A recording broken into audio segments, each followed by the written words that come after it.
Welcome to life line. ఇవాళ life line లో homeo చికిత్సా విధానం గురించి తెలుసుకుందాం, కీళ్ళ నొప్పులకు ముఖ్యంగా. సో హోమియోకే ఇంటర్నేషనల్ నుండి డాక్టర్ ఇనామ్ స్టూడియోలో ఉన్నారు. మీకున్న డౌట్స్ని క్లారిఫై చేసుకోవడానికి డయల్ చేయండి, డాక్టర్తో డైరెక్ట్గా మాట్లాడండి, మీకున్న ప్రాబ్లమ్స్ని డిస్కస్ చేయండి. Hello doctor. హలో అండి. కీళ్ళ నొప్పులకు మెయిన్గా రీజన్స్ ఏంటంటే? కీళ్ళ నొప్పులు చూడండి, అన్ని కీళ్ళ నొప్పులకి మనం ఆర్థరైటిస్ అని చెప్పలేమన్నమాట. సో కీళ్ళ నొప్పులకి రీజన్స్ అనేవి డిపెండ్ అపాన్ ఏ ఆర్థరైటిస్ ఉంది దాన్ని బట్టి రీజన్స్ కూడా ఉంటాయి అన్నమాట. ఇప్పుడు ముఖ్యంగా మనం చూసేది ఏంటంటే ఆస్టియో ఆర్థరైటిస్ చూస్తూ ఉంటాము. ఆస్టియో ఆర్థరైటిస్ ఏంటంటే ఎముకలు అరగడం అన్నమాట. అది మోకాలు అరిగిపోవడం కానీ, హిప్ జాయింట్ అరిగిపోవడం కానీ, నడుము దగ్గర ఉన్న వర్టిబ్రాస్ అరగడం, లేదంటే మెడ దగ్గర ఉన్న వర్టిబ్రాస్ అనేది అరగడం. సో దీని మూలంగా మనకు నొప్పులు వస్తున్నాయి అంటే ఇది ఆస్టియో ఆర్థరైటిస్ అన్నట్లు చెప్తూ ఉంటాము. సో ఇప్పుడు ప్రధాన కారణం ఈ ఆస్టియో ఆర్థరైటిస్ రావడానికి ఏముంది, ఎందుకు కీళ్ళు అనేటివి అరిగిపోతాయి తొందరగా అన్నట్లు చూసుకుంటే దేర్ ఆర్ మల్టిపుల్ రీజన్స్. ఆ రీజన్స్లో ఏంటంటే మెయిన్లీ ఏజ్ ఫ్యాక్టర్ అండి. అంటే మీరు ఓల్డ్ ఏజ్ అయ్యారనుకోండి, 50-60 మీరు దాటారనుకోండి, ఆ టైంలో మెల్లగా మీ కీళ్ళు అనేటివి అరుగుతాయి. బికాస్ మనకు కాల్షియం డ్రైనేజ్ అనేది జరుగుతూ ఉంటుంది. అంటే ఆ టైంలో మన బాడీ నుంచి కాల్షియం తగ్గుతూ రావడం జరుగుతూ వస్తుంది అన్నమాట. సో అన్నందువల్ల మీకు కీళ్ళ నొప్పులు అనేటివి రావడం జరుగుతూ ఉంటుంది. దాంతో సహా any history of major illness అన్నమాట. అంటే ఏదైనా ఇన్ఫెక్షన్స్ అనేటివి రావడం అలా ఏమైనా ఉందనుకోండి, మోకాళ్ళ దగ్గర సెప్టిక్ అవ్వడం కానీ, అక్కడ మీకు వేరే ప్రాబ్లమ్స్ రావడం అనేది జరిగిందనుకోండి, దానివల్ల కూడా కొంచెం ప్రభావం అనేది పడుతుంది అన్నమాట. దాంతో సహా ఎప్పుడైనా మీకు దెబ్బ తగలడం అనేది జరిగిందనుకోండి, వియర్ అండ్ టియర్స్ అనేటివి జరిగినాయి అనుకోండి, అలాంటప్పుడు కూడా మనకు ఈ మోకాళ్ళలో కానీ, లేదంటే నడుములో కానీ, మెడలో కానీ నొప్పులు అనేటివి రావడం జరుగుతూ ఉంటుంది అన్నమాట. ఇప్పుడు దెబ్బ తగలడం వల్ల ఈ ప్రొలాంగ్ నొప్పి ఎందుకు వస్తుంది? ఒకరోజు దెబ్బ తగిలింది, ఒక వారం 2 వారాల తర్వాత అది హీల్ అయిపోవడం జరుగుతుంది. దెన్ వై ఈ ప్రాబ్లం రావడం జరుగుతుంది అన్నట్లు చూసుకుంటే, ఇప్పుడు చూడండి, ఒక జాయింట్ మీద దెబ్బ తగలడం అంటే ఆ జాయింట్లో చాలా లోపల అనేటివి మనకు కార్టిలేజెస్ ఉంటాయి, ఆ లోపల మనకు టెండాన్స్ అనేది ఉంటాయి, నర్వ్స్ ఉంటాయి అండ్ బోన్స్ ఉంటుంది, సో సైనోవం ఉంటుంది, ఇవన్నీ లోపల ఉంటాయి ఒక జాయింట్లో. సో ఇందులో ఏదైనా ఒక భాగం ఒకవేళ దెబ్బతినింది అంటే అక్కడ వియర్ టియర్ ఏమైనా జరిగింది, అలాంటప్పుడు ఏమవుతుందంటే ఆ పర్టికులర్ భాగం ఏం పని చేస్తుంది, ఎలా మనకు వెయిట్ తీసుకుంటుంది, అది తీసుకోలేకపోవడం జరుగుతుంది. సో మెయిన్లీ చెప్పాలంటే వెయిట్ డిస్ట్రిబ్యూషన్ అనేది కరెక్ట్గా జాయింట్లో ఉండదు. అంటే ఒక చోట ఎక్కువ బరువు పడడం జరుగుతూ ఉంటుంది, ఇంకొక చోట కొంచెం ఇంకా బరువు పడడం జరుగుతూ ఉంటుంది. అన్నందువల్ల మనకు మెల్లమెల్లగా ఆ కార్టిలేజ్ అనేది కొంచెం అరగడం మొదలవ్వడం జరుగుతుంది అన్నమాట. అప్పుడు మనకు లక్షణాలు అనేటివి రావడం జరుగుతూ ఉంటుంది.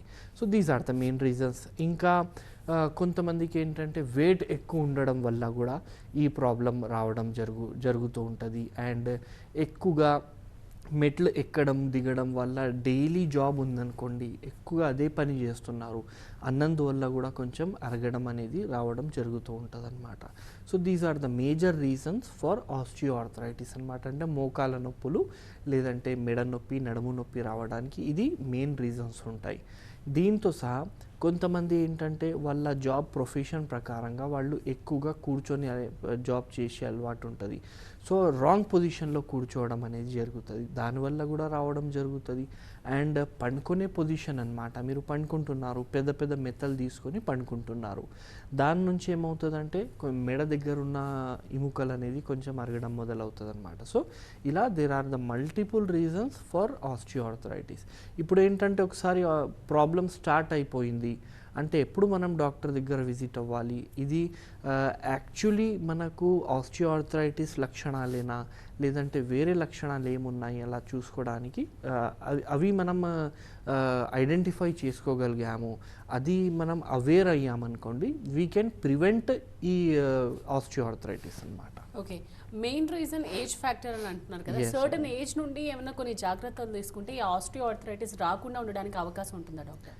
ఎస్ ఉంటుందండి.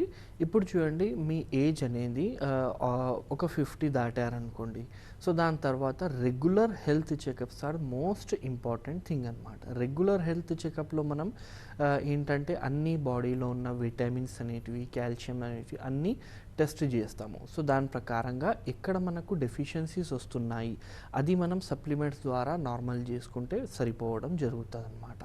అండ్ కొంతమందికి ఏంటంటే అలార్మింగ్ సిమ్టమ్స్ మనకు కనబడుతూ ఉంటాయి. అలార్మింగ్ సిమ్టమ్స్ అంటే నార్మల్గా వాళ్ళకు ఎలాంటి నొప్పి అనేది ఉండదు, కానీ ఎక్కువ పని చేసినప్పుడు, లేదంటే ఎక్కువ దూరం వరకు నడిచినప్పుడు, లేదంటే ఓన్లీ మెట్లు ఎక్కడం కానీ దిగడం కానీ ఇలాంటి పని చేస్తున్నప్పుడు మాత్రమే వాళ్ళకు నొప్పులు అనేటివి ఏర్పడతాయి అన్నమాట. అండ్ మళ్ళీ కొన్ని డేస్లో కానీ లేదంటే ఫ్యూ అవర్స్లో again it will become normal. So ఈ అలార్మింగ్ సిగ్నల్స్లోనే మనం జాగ్రత్తలు అనేది తీసుకోవాలి. సో ఏం జాగ్రత్తలు తీసుకోవాలి అంటే మెయిన్లీ మనం ఒక ఏజ్లో వచ్చిన తర్వాత ఎక్సర్సైజెస్ అనేటివి ఖచ్చితంగా చేయాలి. నీ స్ట్రెంథనింగ్ ఎక్సర్సైజెస్ అన్నమాట. సో నీ స్ట్రెంథనింగ్ ఎక్సర్సైజెస్లో మనకి ఏమవుతుందంటే అక్కడ ఉన్న చుట్టుపక్కల మనకు కండరాలు అనేటివి కొంచెం బలంగా రావడం అనేది జరుగుతుంది అనమాట. సో దీని నుంచి we can prevent further damage అనమాట. సో ఇలా మనం ప్రికాషనరీ మెజర్ లాగా దీనికి తీసుకోవచ్చు. డాక్టర్ కాలర్స్ వెయిట్ చేస్తున్నారు, మాట్లాడదాం. సత్యసాయి జిల్లా నుండి కాల్ చేశారు. సుభాన్ గారు. సుభాన్ గారు రైట్, మళ్ళీ కాల్ ట్రై చేయండి. 4 దాకా డాక్టర్ అవైలబుల్గా ఉంటారు. జనరలీ కీళ్ళ నొప్పులతో బాధపడుతున్న వాళ్ళు వెంటనే డాక్టర్ని సంప్రదించకుండా వాళ్ళే టాబ్లెట్స్ వేసుకుంటూ ఉంటారు. ఇది ఎంతవరకు కరెక్ట్, ఎంతవరకు పనిచేస్తాయంట? సో ఇది ఆల్మోస్ట్ రాంగ్ అండి. ఇది ఇప్పుడు చూడండి, ఫర్ ఎగ్జాంపుల్ నేను షో స్టార్టింగ్లో చెప్పాను అన్ని కీళ్ళ నొప్పులు ఆర్థరైటిస్ కాదు అని. అలాగే మనకు ఎక్కువ పని చేయడం వల్ల మీకు అలవాటు లేదు, కానీ ఈరోజు చాలా ఎక్కువ పని చేశారు, సో మీకు బాడీ పెయిన్స్ అయినా రావచ్చు, లేదంటే కీళ్ళలో పెయిన్స్ అయినా రావచ్చు. సో అలాంటి పెయిన్స్ ఒకవేళ ఉన్నాయంటే just with simple pain killer అది తక్కువ అయిపోవడం జరుగుతుంది అనమాట. అప్పటి వరకు దట్ ఈజ్ నార్మల్. కానీ ఒకవేళ మీరు మెడిసిన్ తీసుకుంటున్నారు అండ్ ఆ నొప్పులు తక్కువ అవుతున్నాయి అండ్ మెడిసిన్ పవర్ అయిపోయిన తర్వాత అగైన్ రీఅపియర్ అవుతుంది అండ్ ఇలాగే కొనసాగిస్తుంది అంటే మంత్స్ టుగెదర్ ఇలాగే ఉంటుంది అంటే ఇట్ మీన్స్ కే భయ్ you are suffering from any kind of arthritis. మీకు ఏదైనా ఒక ఆర్థరైటిస్ అనేది ఉంది, వాతం మీ బాడీలో ఉంది. సో ఇక్కడ ఓన్లీ పెయిన్ కిల్లర్స్తో వాతంని మనం ట్రీట్ చేయలేము.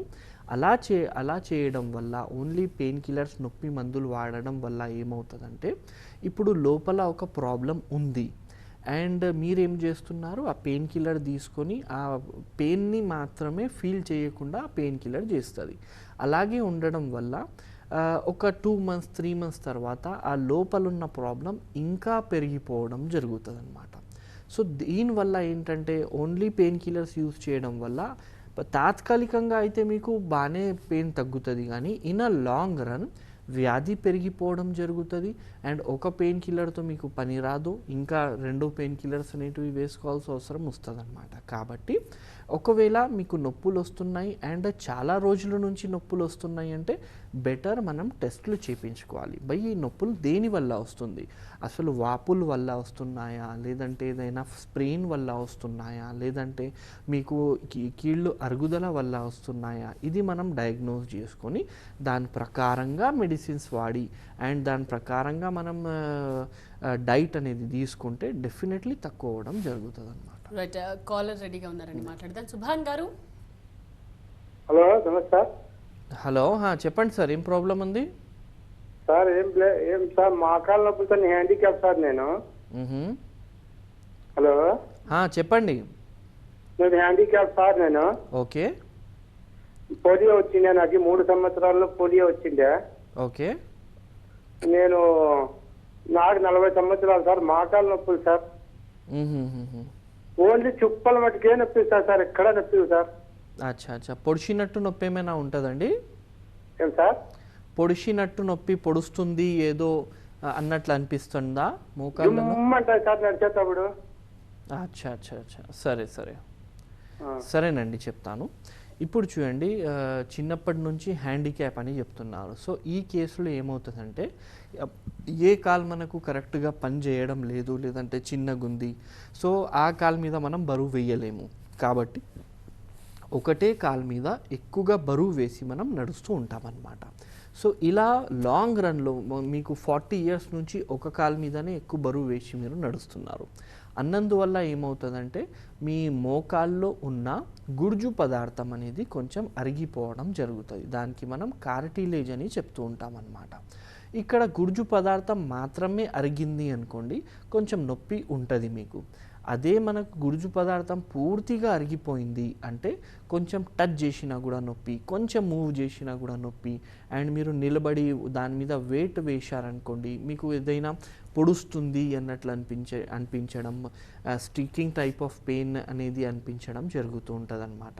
సో మీరు ఏం చేయాలంటే అండి, ఒకసారి మీరు ఎంఆర్ఐ తీపించుకోండి మోకాళ్ళది, లేదంటే ఎక్స్రే జనరల్ నార్మల్ ఎక్స్రే తీపించుకుంటే కూడా దాంట్లో కూడా మనకు తెలుస్తుంది కి యాక్చువల్లీ ఎంతవరకు డ్యామేజ్ అనేది ఉంది అన్నట్లు. దాని ప్రకారంగా మనం మెడికేషన్స్ అనేది ఇవ్వచ్చు. బెటర్ ఏంటంటే ఒకసారి మీ దగ్గర ఉన్న హోమియో కేర్ ఇంటర్నేషనల్ క్లినిక్కి విజిట్ అవ్వండి. అక్కడ మీకు పూర్తిగా మీ ఎక్స్రేస్ కానీ అవి చూసి మీకు ఫిజికల్ ఎగ్జామిన్ చేసి మెడిసిన్స్ ఇస్తారు. Don't worry, we do have medications for it అనమాట. డాక్టర్, ఈ ఆస్టియో ఆర్థరైటిస్కి పర్టికులర్గా లక్షణాలు ఎలా ఉంటాయి? ఆస్టియో ఆర్థరైటిస్ లక్షణాలు చూడండి, ఇది గ్రేడ్స్ పట్టి ఉంటుంది అనమాట. అంటే ఏ స్టేజ్లో మీకు ఆర్థరైటిస్ ఉంది దాన్ని బట్టి మనకు లక్షణాలు కనబడుతూ ఉంటాయి. ఇప్పుడు మీకు ఇనిషియల్ స్టేజే ఉందనుకోండి, స్టార్టింగ్ స్టేజ్లోనే మీకు కొంచెం దూరం వరకు నడుస్తే మీ మోకాళ్ళు నొప్పి రావడం, అండ్ మెట్లు ఎక్కడం దిగడం జరిగిందనుకోండి, ఆ టైంలో మీకు నొప్పి రావడం జరుగుతుంది అనమాట. ఇంకా కొంచెం పెరిగిందనుకోండి, అలాంటప్పుడు ఏం జరుగుతుంది, మీకు కూర్చొని లేస్తున్నప్పుడు నొప్పి రావడం అనేది జరుగుతుంది. అండ్ నార్మల్లీ వాళ్ళు నడుస్తే అంత నొప్పి అనేది ఉండదు. బట్ ఒకసారి మీరు కూర్చున్నారు కొంచెం సేపటి వరకు అండ్ లేస్తున్నారంటే మోకాళ్ళలో నొప్పులు రావడం జరుగుతూ ఉంటుంది. అదే కొంతమందికి ఏం జరుగుతుందంటే ఇంకా ఎక్కువ ఉంటే కొంచెం నడుస్తున్నప్పుడు కూడా వాళ్ళకు నొప్పి రావడం జరుగుతుంది అనమాట. ఒక 5-6 అడుగులు కానీ ఒక 10-15 స్టెప్స్ వాళ్ళు బాగానే నడవగలుగుతారు. దాని తర్వాత మెల్లగా వాళ్ళకు నొప్పి అనేది రావడం జరుగుతుంది. అండ్ నిలబడినప్పుడు వాళ్ళకు నొప్పి అనేది ఉండడం జరుగుతూ ఉంటుంది అనమాట. అండ్ ఒకవేళ చాలా ఎక్కువైపోయింది అనుకోండి, అలాంటప్పుడు ఏంటంటే మనకు పండుకొని ఇటు నుంచి అటు కదులుతున్నాము, సో ఆ కదలిక నుంచి కూడా వాళ్ళకు మోకాళ్ళలో నొప్పి రావడం జరుగుతుంది అనమాట. సో అంత ప్రాబ్లం కూడా ఉంటుంది. అండ్ టెండర్ టు టచ్ అయిపోవడం జరుగుతుంది, అంటే మనకు మోకాళ్ళకి టచ్ చేసినా కూడా నొప్పి రావడం జరుగుతూ ఉంటుంది. అండ్ ఇనీషియల్ స్టేజెస్లో ఒకవేళ ఉందనుకోండి, మనం ఎలా ఫీల్ చేసుకోవచ్చు అంటే సైడ్లలో మాత్రం వాళ్ళకు నొప్పి వస్తుంది అనమాట. అంటే మొత్తం మోకాల్లో కాకుండా సైడ్కి టచ్ చేస్తే వాళ్ళకు నొప్పి అండ్ ఆ ఏరియాలోనే ఉంటుంది. కానీ ఒకవేళ పెరిగిపోయిందనుకోండి, ఇది వాపు కూడా అక్కడ రావడం జరుగుతుంది. సో వాపులు రావడం, వాపులతో సహా స్టిఫ్నెస్ అనేది అనిపించడం. స్టిఫ్నెస్ అంటే పట్టుకోపోవడం అన్నమాట. ఫ్రీగా ఈజీలీ మీ మోకాళ్ళు లేదంటే మీకు ఏ చోట ఏ జాయింట్లో మీకు ప్రాబ్లం ఉంది ఆ ఏరియా ఫ్రీ మూవ్ చేయలేకపోవడం జరుగుతుంది అనమాట. కొంచెం టైట్ అనిపించడం అండ్ మూవ్ చేస్తున్నప్పుడు నొప్పి అనేది అనిపించడం జరుగుతూ ఉంటుంది. అండ్ అదే మీరు కింద కూర్చొని లేస్తున్నారంటే విపరీతంగా నొప్పి అనేది రావడం జరుగుతూ ఉంటుంది. So these are the symptoms of the arthritis, అంటే మోకాళ్ళ ఆస్టియో ఆర్థరైటిస్లో ఈ సిమ్టమ్స్ ఉంటాయి. అదే మనకు ఆస్టియో ఆర్థరైటిస్ ఎముకలు అరగడం అనేది నడుములో కొంచెం అరిగినాయి లేదంటే మెడలో కొంచెం ఎముకలు అరిగినాయి అనుకోండి, అలాంటి సందర్భాల్లో ఏం జరుగుతుందంటే మనకు నడుము నొప్పి ఇంకా మెడ నొప్పి రావడం జరుగుతుంది. అండ్ అసోసియేటెడ్గా కొంతమందికి ఏంటంటే తిమ్మిర్లు కూడా స్టార్ట్ అవ్వడం జరుగుతుంది అనమాట. అది కాళ్ళలో తిమ్మిర్లు కానివ్వండి లేదంటే చేతుల్లో తిమ్మిర్లు కానివ్వండి. అండ్ కూర్చొని వాళ్ళు లేస్తున్నారనుకోండి, ఆ టైంలో కొంచెం కళ్ళు తిప్పినట్టు, వర్టిగో అంటాము, కళ్ళు తిప్పినట్టు అనిపిస్తూ ఉంటుంది అనమాట కూర్చొని లేస్తున్నప్పుడు చేంజింగ్ పొజిషన్స్లో. సో దీంతో సహా మనకు ఈ పెయిన్ అనేది ఇనీషియల్ స్టేజెస్లో ఓన్లీ మనకు నడుములో కానీ లేదంటే మెడలో కానీ అక్కడ మాత్రమే ఉంటుంది. కానీ పెరిగిపోయింది అనుకోండి, అలాంటప్పుడు ఏం జరుగుతుంది, మనకు రేడియేట్ అవ్వడం జరుగుతుంది. రేడియేటెడ్ అంటే మనకు మెడలో ఉందనుకోండి, ఉదాహరణంగా మెడ నుంచి మనకు భుజాలు కూడా నొప్పి రావడం అండ్ దాంతో సహా మెడ నుంచి మొత్తం చేతులు కూడా లాగడం, చేతుల్లో పెయిన్ రావడం ఇలా జరగడం ఉంటుందన్నమాట.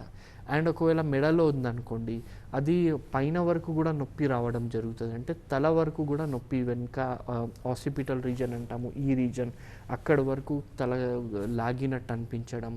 అదే మెడలో నడుములో వచ్చిందనుకోండి, నడుము దగ్గర నొప్పి రావడం, దాంతో సహా ఈ నొప్పి అనేది మొత్తం ఏరియాలో రేడియేట్ అవ్వడం జరుగుతూ ఉంటుంది అన్నమాట. అదే మనకు ఎక్కువగా నిలబడితే మనకు కాళ్ళల్లో కూడా నొప్పి అనేది రావడం, కాళ్ళు గుంజినట్టు లాగినట్టు అనిపించడం, అండ్ కాళ్ళలో తిమ్మిర్లు రావడం. అండ్ కొంతమందికి మేము ఏం చేసినామంటే కొంచెం బర్నింగ్ కూడా జరుగుతూ ఉంటుంది. బర్నింగ్ అంటే మండినట్టు, కాలినట్టు అనిపిస్తూ ఉంటుంది అన్నమాట. అది మెడలో కానివ్వండి, నడుములో కానివ్వండి, లేదంటే మోకాళ్ళలో కానివ్వండి, వాళ్ళకు టచ్ చేస్తే కొంచెం కాలినట్టు అనిపిస్తూ ఉంటుంది. సో ఇలా ఇంత ఎక్కువ కూడా ఈ ప్రాబ్లం అయ్యే అవకాశం అనేది ఉంటుంది అన్నమాట. ఇప్పుడు కొంతమంది ఏంటంటే ఇంత అవస్థలో కూడా కరెక్ట్ మెడికేషన్స్ తీసుకోకుండా, లేదంటే కొంతమంది ఏం చేస్తారు, కరెక్ట్ మెడిసిన్స్ వాడతారు కానీ జాగ్రత్తలు ఏం తీసుకోరు. ఇప్పుడు మీరు రోజు థౌజండ్స్ ఆఫ్ రూపీస్ మెడిసిన్స్ వాడుతున్నారు కానీ రోజు కింద కూర్చుంటున్నారు. మీరు మందులు బాగానే వాడుతున్నారు కానీ రోజు పైన కింద మెట్లు దిగుతున్నారు. మీరు మందులు బాగానే వాడుతున్నారు కానీ వెయిట్ లిఫ్ట్ చేస్తున్నారు. సో ఇలాంటి సందర్భాల్లో మనకు నొప్పి అనేది తక్కువ అవ్వదు.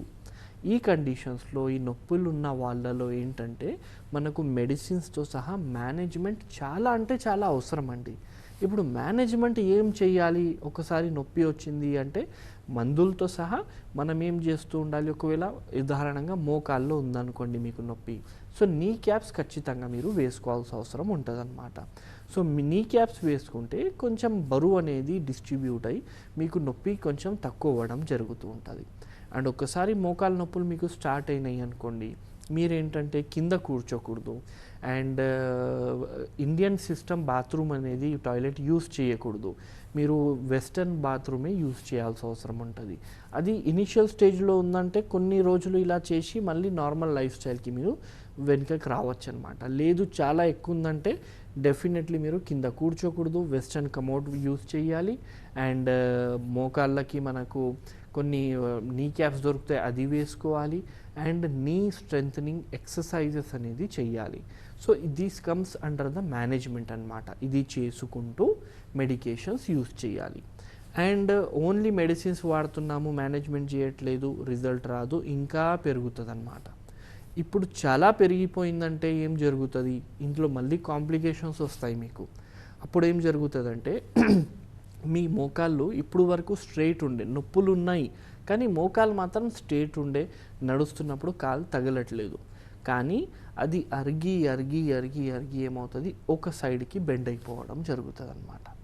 సో వారస్ అండ్ వెల్గస్ అంటాం దానికి. సో ఒక సైడ్ బెండ్ అయిపోయినప్పుడు ఏం జరుగుతుంది, ఇలా స్ట్రైట్ ఉండకుండా ఇట్లా అయిపోతాయి అన్నమాట. మోకాళ్ళు బయటికి వెళ్ళిపోవడం జరుగుతుంది, లేదంటే మోకాళ్ళు లోపలికి రావడం జరుగుతుంది అన్నమాట. ఈ కండిషన్, ఈ అవస్థ చాలా అంటే చాలా డేంజర్. సో ఇందులో ఏం చేయగలుగుతాము, the only thing you can do is operation అన్నమాట. ఆపరేషన్ మాత్రమే చెయ్యాలి.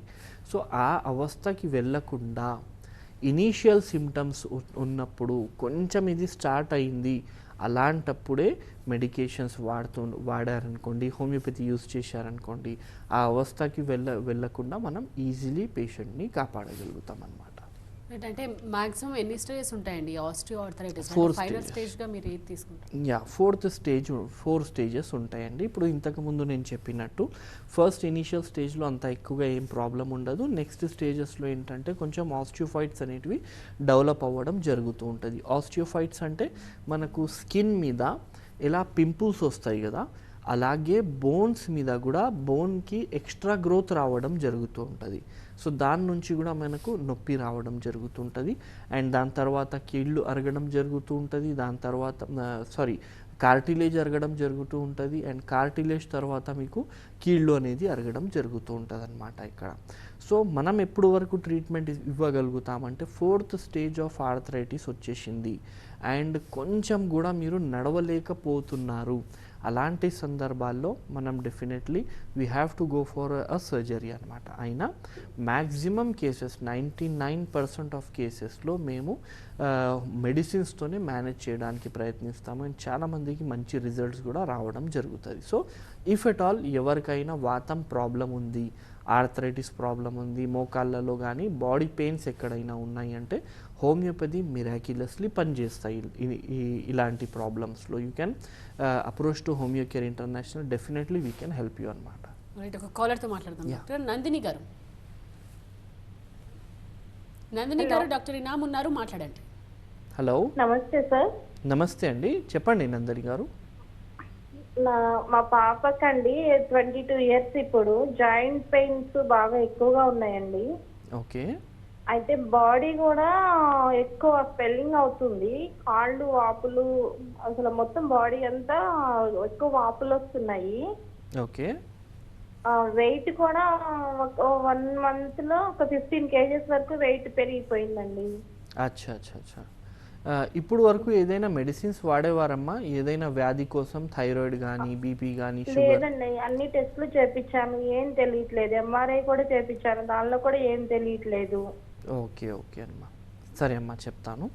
ఇప్పుడు చూడండి, మల్టిపుల్ జాయింట్స్లో మనకు ప్రాబ్లమ్స్ వస్తున్నాయి అంటే దీనికి మనం పాలిఆర్థరైటిస్ అని చెప్పుకోవచ్చు. కానీ ఇక్కడ ఏంటంటే మల్టిపుల్ జాయింట్స్లో పెయిన్స్ రావడంతో సహా వెయిట్ కూడా చాలా తక్కువ అయిపోతున్నారు అన్నట్లు చెప్తున్నారు. సో ఇందులో మనం ఏం సస్పెక్ట్ చేయొచ్చు అంటే ఈ పేషెంట్కి ఎస్ఎల్ఈ లాంటి ప్రాబ్లం ఉండొచ్చు. ఎస్ఎల్ఈ అంటే సిస్టమిక్ లూపస్ ఎరిథ్రమైటిస్ అని ఒక ప్రాబ్లం ఉంటుందన్నమాట. సో ఈ ప్రాబ్లంలో ఏంటంటే మన బాడీ కొన్ని గ్రంథుల్ని డ్యామేజ్ చేస్తూ ఉంటుందన్నమాట.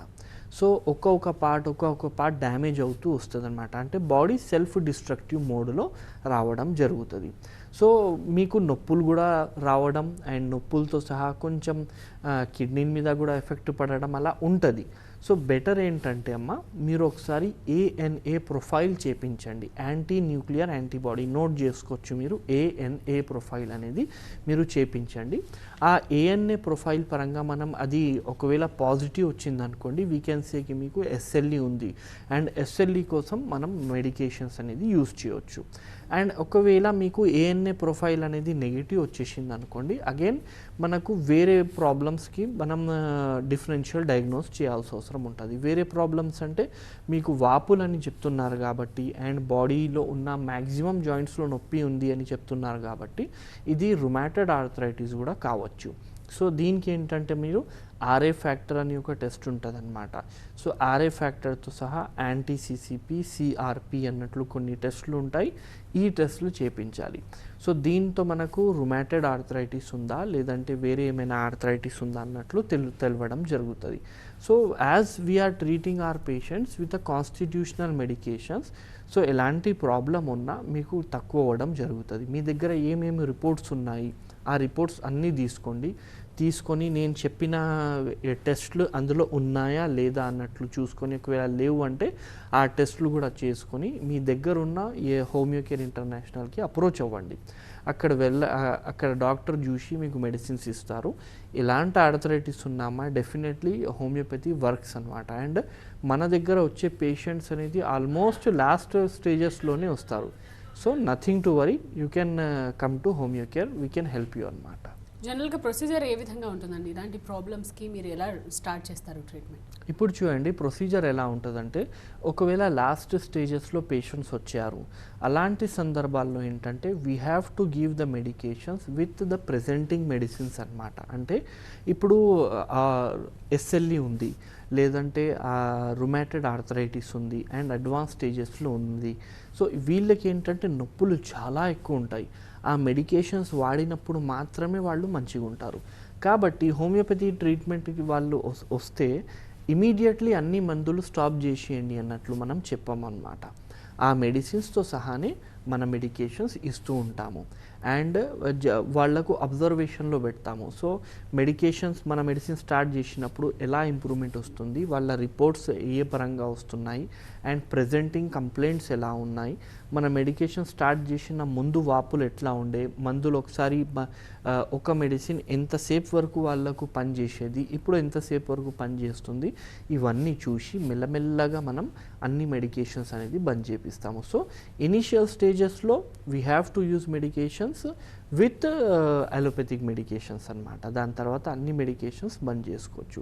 మ్యాక్సిమం కేసెస్లో పూర్తిగా తక్కువైపోవడం జరుగుతుంది అనమాట. Thank you so much doctor Inam Thank you గారు. అండి. ఇది ఇవాళ లైఫ్ లైన్. చూస్తూనే ఉండండి టీవీ నా.